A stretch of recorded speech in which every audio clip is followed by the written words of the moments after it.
Alright, well here's the part that kind of begins the process on the float ride rebuild that perhaps gets a little tricky. I mean, let's face it, every time I'm at the coffee shop, my buddies are like, Tyler, how in the heck do you get those flanged bushings in the seat frame? I mean, we ponder it daily.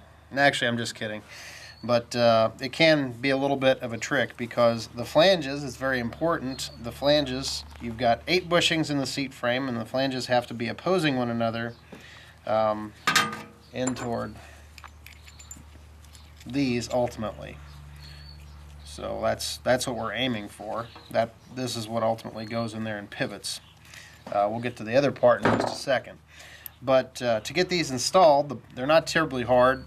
Certainly if you've got a bushing driver small enough diameter to go through, that's the easy way to get one of them. And we just get that lined up like so.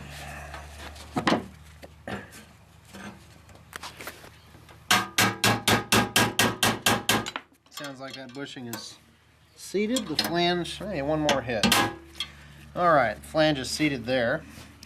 Now, putting the other bushing in, you cannot use the driver.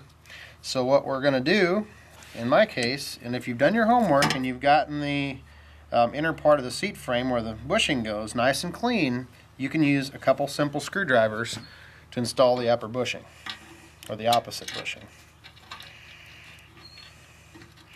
And you just kind of slide it into place, and just real careful and gentle. Pry, and I like to use 2, it gives it a little more control. And you can kind of just turn the screwdrivers up against that flange. And if you're careful, you don't bend anything. In just a second, we'll talk about what happens if you do and the ramifications of doing that. And here's another area where if you've got a good set of pliers, you can also, needle nose would work here as well. But it's just important that we get the flange all the way up tight. And we've got it tight. I think we can illustrate that there. Flange is tight there. Now sometimes during the installation or the disassembly, it's possible that this tab here gets bent out of place. And what we want to do is make sure that these are all in alignment. And it's not hard to check it visually. You can just look down through here and say, oh, well, it's aligned. In this case it is. But you can make a visual inspection, make sure that the pin needs to be true. The bushings need to be more or less true.